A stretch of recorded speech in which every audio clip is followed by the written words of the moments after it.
Okay, Caligula's capers continued. Suetonius, Gaius, chapter 55. So now we get some more insight into the mental instability of Tiberius's choice. Well, really he had no choice because of Agrippina and the attempted coup that actually didn't mushroom into a full-blown coup by the Praetorian Guard Sejanus, the leader of the Praetorian Guard. So we're stuck with Gaius, Caligula, little boots, okay? Now, we have just a collection, a florilegium, if you will, a bouquet of episodes here involving the theater and his favorite and the horse races, etc., etc. Okay, so as we turn to the Latin, it's pretty straightforward. In this section, there's a few things that you have to be aware of as far as how especially the relative pronoun phrases are dealt with. Okay? That's going to be the big thing here. So, to start out here in the first line, in the first sentence here, let me get a pen. Okay. You really have to start with this verb here. All right? Favio does take a dative. All right? So that's kind of an important feature of this first sentence that you need to be aware of. So here's my dative, right? Now, this is my basic sentence, right? Favio, omnibus. Now, omnibus is further identified by this phrase, quorum vero studio teneretur, and he favio ad insanium, I should say. Okay, so it was an unhealthy relationship is what Suetonius was saying there.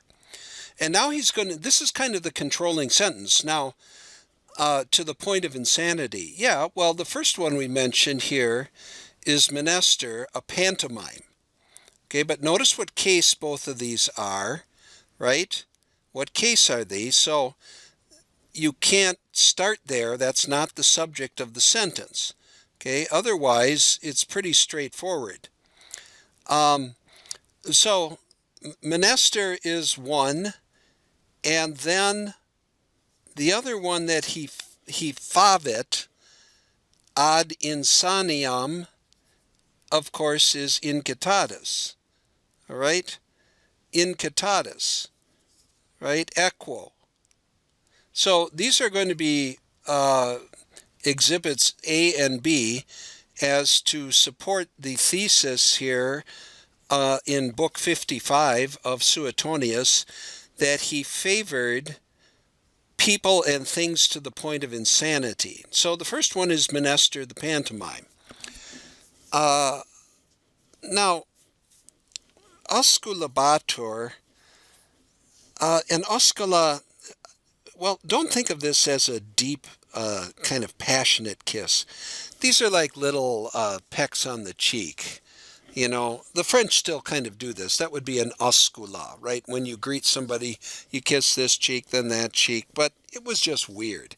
In general, the Romans didn't like displays of affection between men. So that's what that's about. But also, now I have a condition coming up, don't I? I have C ... plus the subjunctive ... iusum, well, flagellabat. All right, so I have, this is just kind of a past general clause. It's not a specific incident, it's just in general. Okay?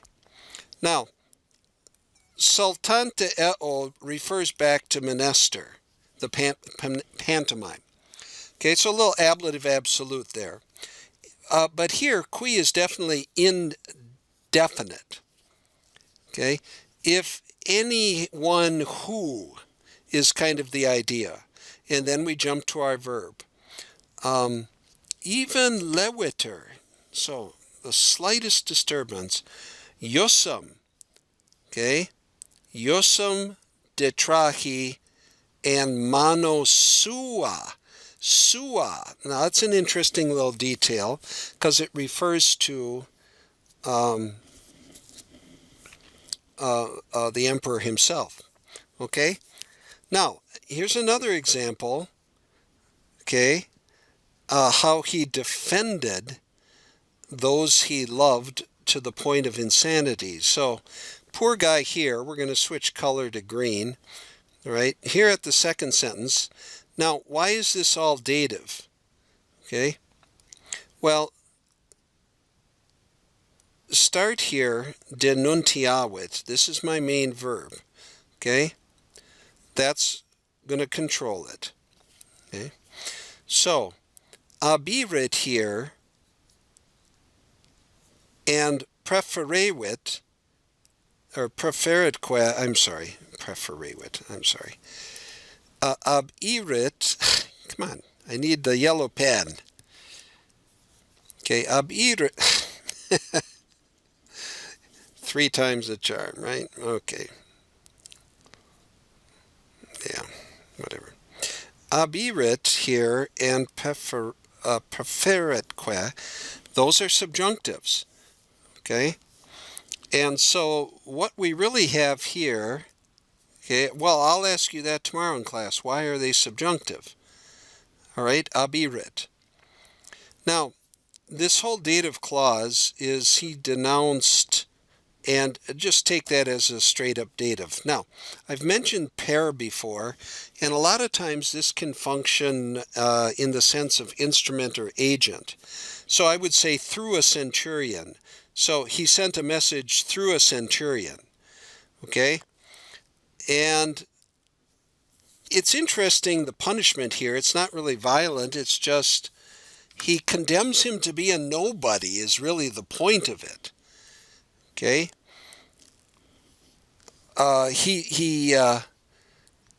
He sent him ad Ptolemaium regem, and where is he?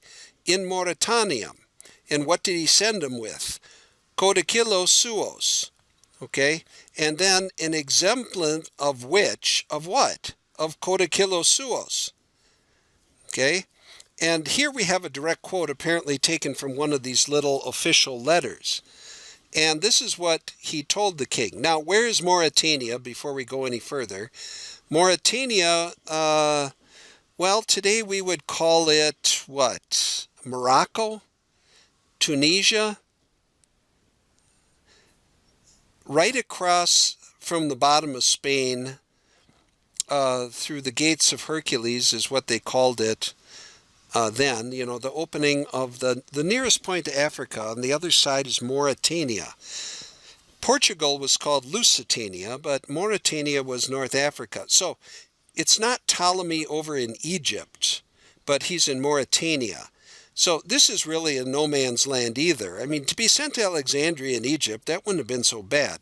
But to be sent to Mauritania, and then here is the message that is inside the letter. Okay? Quicquam boni ne quicquam mali feceris. Your notes in the back of the book point out that this is really not an indirect command because we're in a quote, okay? But we have a negative command here, okay? It's one of the ways you can express a negative idea, a negative imperative. Okay, you can just use ne plus the imperative, that's true, but it also does use ne plus the subjunctive, all right? So, basically he's condemning this guy who made noise in the theater to a life of what? Condemning him to a life of non-existence.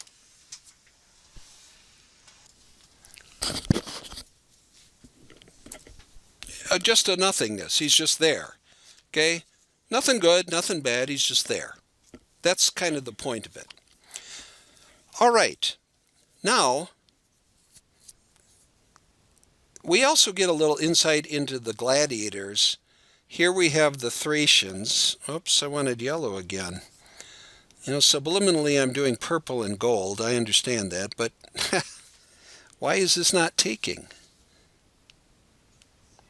There. The Thracians, they were a popular style of gladiator. Now, it doesn't mean they were all from Thrace. A lot of them were. That was the historic home of Achilles, northern Greece, right? Thracia. So they had this reputation of being really studly soldiers. And here he praeposuit. Now, we had this word a couple times when it came to Tiberius. Praepono, not just to place before, but in specific to promote or to set as the head of. Okay? And corporus here in this sentence of the body, it's referring to his own body. So these are bodyguards.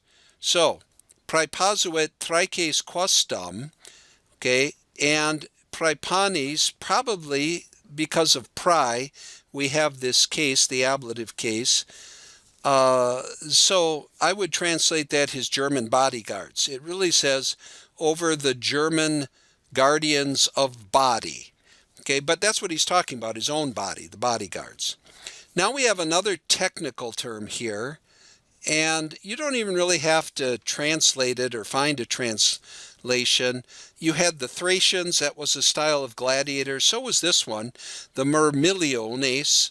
The Myrmiliones was, you had the Retiarius, the guys who fought with the trident and the net, and you had the Thracians, who had the kind of the pull-down mask with the small shield and the 18-inch sword. And then you had the Myrmiliones. Now, I'm not exactly sure what their armor looked like, but here, this very short sentence says, recidit, he reduced. Okay? Now, here we have some more vengeance taken against another dative here. Okay? And this phrase right here is simply describing this guy whose name, yes, is Columbus. Okay? Now, Suetonius adds this neat, interesting little note that apparently this gladiator did something he didn't like, and he added venenum in plagum. Plagum here, not into the plague, but into this wound. And here, with this phrase, what Suetonius is saying, well, this is where we get the name for this poison, columbinon. And this reference right here, it has been discovered, repertum est, certainly, inter alia venena scriptum. Okay, ab eo. Okay, that's referring to Gaius. So apparently he had some running list of poisons that he used or people that he poisoned. And this particular incident gave the name to the poison. Okay? Now, here, how can I not switch to green, right? So praesinae factione, another dative. Okay? Remember, we're showing such lavish attention to all these groups. So to the green division, your notes talk about how there were basically 4 chariot racing teams in the circuses, and the greens were one of them. Okay, there were the blues and the reds and the goldens, I think it was, or the blacks. I can't remember. But anyways, praesinae factione, here the dative, but to the green party. Here, these, talk about a rabid fan. He's described as addictus et deditus. Okay, and ita, so addicted, so dedicated. What am I expecting with this ut? What am I expecting? Ut Kenerat, et maneret, da da da da da da da da. Yes. Those are my two subjunctives. What kind of clause do we have here with ut? Okay. Ita ut canaret in stabilo assidua et maneret. Now, don't think of a crude barn with straw. This was probably the team headquarters, if you want to think of it that way. Were the stables there? Yeah, probably, but it probably had an upper level with a pretty nice dining hall and rooms, apartments where they lived. All right, and then this sounds negative, agitatori, but what does ago mean? Well, it means to drive, right? To do or to drive. So the guy who does the driving thing, it's the driver, okay? And here's his name, Eutychus, okay? And commissiatione quandam in apophoretis. Okay, this word wikiase means 20 times. Okay, and so they come up with the number here of 200 sestertium or 2 million or whatever he contulit. Now, here we have incitato equo. Notice the dative again. Okay, so this is the name of the horse, incitatus, as we saw in the video, speedy or lightning fast. Incitatus McQueen, right? Now, just remember, causa is postpositive. Okay, so there's our genitive. Okay. Another subjunctive clause here, ne. Here's my subjunctive. All right. What kind of clause is that? What kind of subjunctive clause is that? All right. And how did he ensure that the neighborhood would be quiet? Here we have that agency again. Per milites. Per milites. Okay. Now, a preposition followed by the accusative that occurs twice here is praeter. Okay, and it occurs with the accusative. Okay, praeter. Okay, equile memoriam, that's one clause. Et praesepe eburnium, that's another thing. Praeter purpurea tegumenta, okay, that's a third thing. Ac monilia e gemmas, that's a fourth thing. Also domum et familiam et suppelectilem dedit. Okay, there's really my main verb. And he gave it da da da da da da da. Yeah, he gave it. I think you can even take it all the way back to that dative there. Okay, now this next phrase I found difficult. Okay, but you may remember that one of the ways to express purpose is a relative pronoun plus the subjunctive. And I think that's what we have here. That especially occurs with a comparative like we have here with Lautius. But what does this mean, to be invited by his name? I'm not sure. I mean, were you invited in the horse's name? Were you invited in the emperor's name? At any rate, he establishes this lavish dormitory for the horse, and this, we're told, is the reason why. And then we have the final phrase, right? Also traditur, it is handed down, and we have to supply a subject here, but basically you have the understood subject he, referring to Caligula. And here I would take consolatum as the object, okay? I would take that as the object, okay? So, walking you through it a little bit, the constructions, if you just follow the chunking, it's good, all right? and you won't have any, not too much problem with the notes. A few words here and there. We have, Suetonius has quite a varied vocabulary. That's true. Don't deny that. Okay? So, hope that helps. That ends the pre-reading for Gaius 55 from Suetonius. Wale!